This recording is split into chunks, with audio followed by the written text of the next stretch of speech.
seorang dewasa, menurut Ibel tuh sendiri gimana? Kenapa Kak Iris bisa jadi pribadi yang kuat, humble? Dari mana sih ilmu-ilmu? Jika Kakak dapat mengulang lagi kesempatan untuk berkuliah, jurusan apa yang Kakak Iris pilih selama stay home?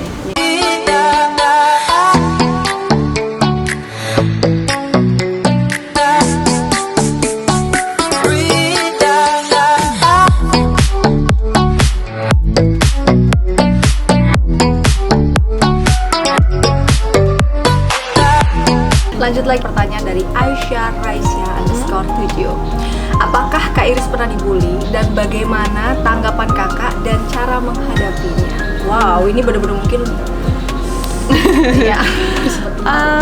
Aku pernah dibully dulu waktu sekolah SD karena dulu aku pernah tinggal di Cirebon dan aku tuh kayak satu-satunya bule lah di sekolah karena aku di sekolah lokal gitu kan. Aku pasti diejek-ejekin karena nama aku kan, nama marganya kan susah ya, namanya kan kebule-bulean, jadi aku selalu diejek gitu kayak the bule gitu di sekolah. Dan itu membuat aku padahal nggak menyerang fisik ya, nggak kayak kamu gendut, kamu jelek apa, tapi hanya nama doang. Padahal sebenarnya menjadi bule kan pasti bagus ya, kan semua orang kan pasti pengen, oh dia pasti lebih putih atau misalnya rambutnya pirang. Tapi saat itu kok aku frustasi banget karena aku merasa beda dari yang lain gitu, merasa aku tidak fit in bersama teman-teman aku yang lain gitu. Jadi aku tuh frustasi, setiap dijemput telat pasti nangis. Jadi aku tuh zaman dulu kan ada warnet ya, wartel telepon ya. Nah, kan belum punya handphone. Jadi kalau si mama atau siapapun yang jemput aku telat, aku pasti ke wartel itu nangis-nangis minta dijemput. Mama di mana? Yang antri itu satpam sekolah, dan satpam itu tuh udah apal lah.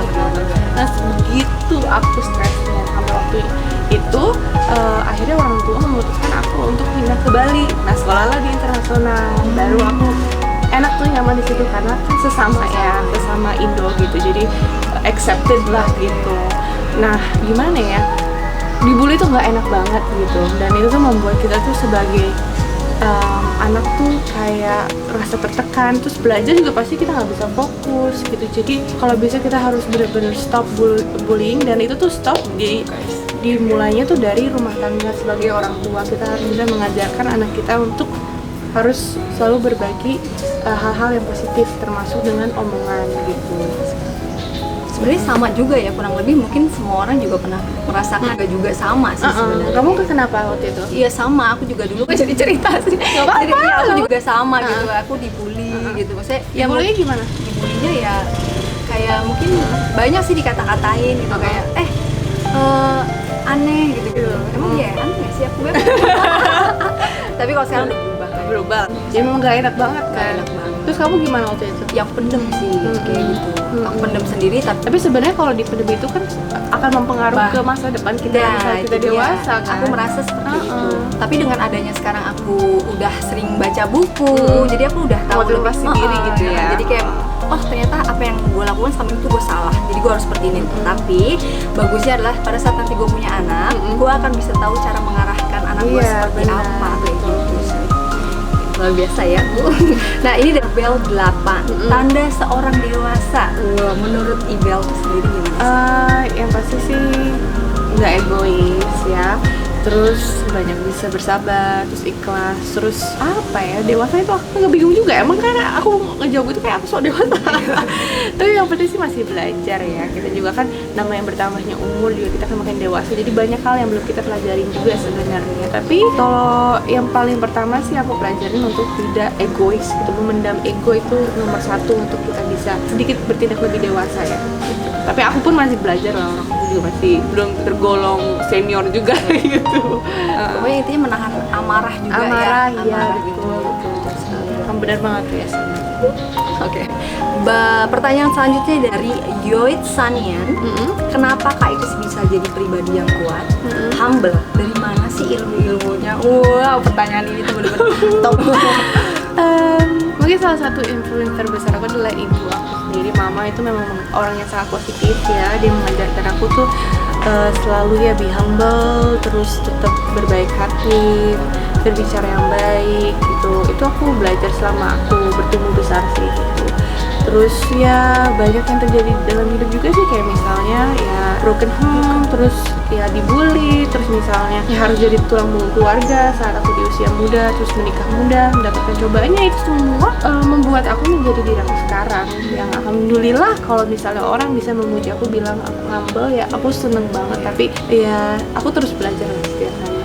Tapi kamu setuju gak sih kalau nggak ada orang yang bisa menilai dirinya sendiri? Betul, gitu, makanya aku sih nggak pernah bisa misalnya, oh describe yourself, kamu tuh orangnya gimana? Aduh nggak bisa, tanya orang lain atau orang harus terdekat seperti itu ya. Itu aku agree banget sih. Agree. Ya oke. Ini juga ada pertanyaan ya.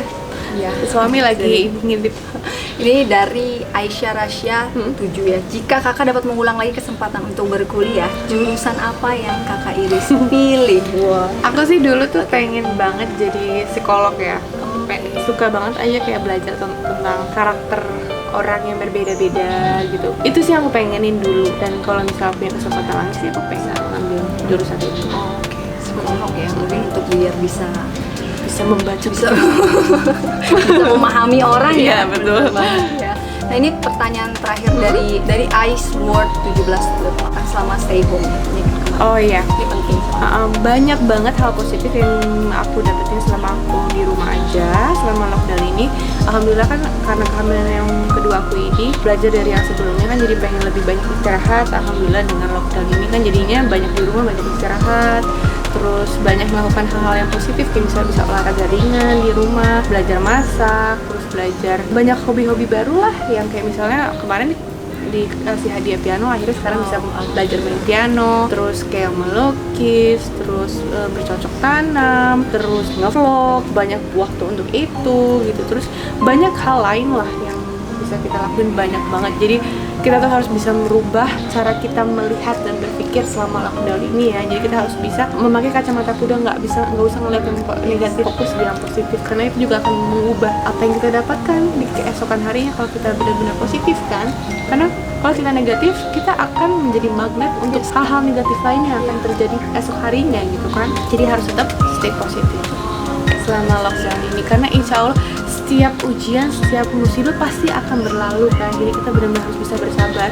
Dan mungkin orang yang nonton banyak yang nggak seberuntung kita ya, bisa mendapatkan rumah yang enak gitu, tempat istirahat yang enak, makanan. Mereka kan kadang cari uang untuk makan hari ini, besoknya mereka belum tahu gitu. Jadi banyak-banyaklah bersabar. Insya Allah Allah tidak pernah menguji hambanya di luar batasnya.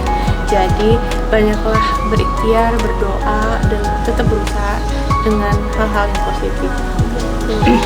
Wow, luar biasa sekali, jawabannya sangat menyentuh ya, dan mudah-mudahan bisa memotivasi kalian semuanya. Dan ini pertanyaan dari aku terakhir ya. Oke. Ini benar. Ada dari Yasa ternyata bonus round. Tapi ini beda. Kalau misalnya menurut kamu ada nggak sih saran untuk aku dan mungkin orang-orang sekitar di luar sana? Aku sih merasa aku jauh lebih merasa hidup aku tuh lebih mudah, dan cara berpikir aku pun lebih menyenangkan, lebih maksudnya positif tuh karena aku mendekatkan diri kepada Yang Maha Kuasa gitu. Jadi apapun agama kamu, cobalah berpegang teguh kepada itu. Kayak misalnya Yasa adalah seorang Islam benar-benar mendalami gitu ya.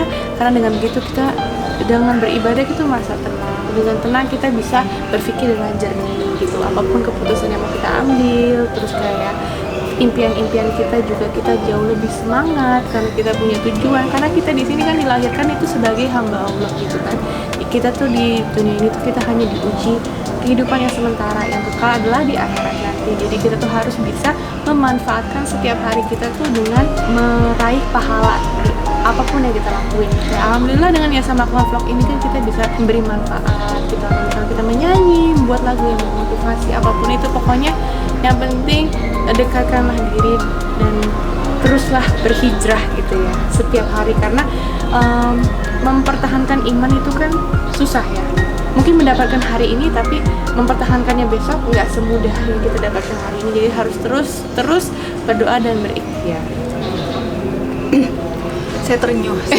Pasti teman-teman juga yang mendengar akan merasakan apa yang saya rasa. Tapi ya aku juga kan masih ilmunya masih cetek ya gitu. Aku hanya bisa berbagi pengalaman hidup aku aja yang masih pendek ini gitu. Jadi ya tolong ambil yang baik-baiknya aja lah. Tapi pastinya aku banyak salahnya. Jadi mohon maaf kalau misalnya ada perkataan aku yang salah-salah ya. Saya juga mohon maaf semua gitu. Tapi aku seneng banget akhirnya sahabat aku Yesa ini bikin vlog ya. Dan alhamdulillah aku sangat bersyukur sekali aku menjadi orang yang pertama untuk dia membuat Q&A. Semoga kedepannya ya Yesa bakal bikin vlog-vlog yang makin inspiratif dan memotivasi teman-teman semua gitu. Apalagi Yesanya tuh jago masak tahu. Aku nggak sabar Yesa harus bikin vlog terus-terus. Amin amin amin. Sama juga di vlognya Ibel, apalagi udah nggak usah diragukan lagi ya guys ya. Kamu juga harus nonton banyak.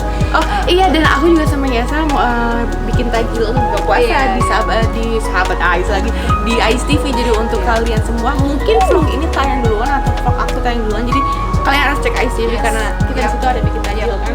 Dan itu memberikan saran untuk teman-teman sudah gampang banget. Oh jadi kalian juga yang nonton komen di bawah kira-kira Yesa bisa bikin next vlognya tuh apa yang seru gitu ya.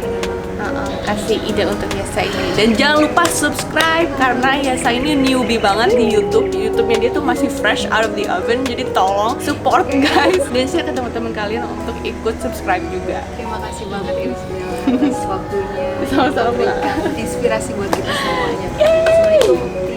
Assalamualaikum. Teman-teman.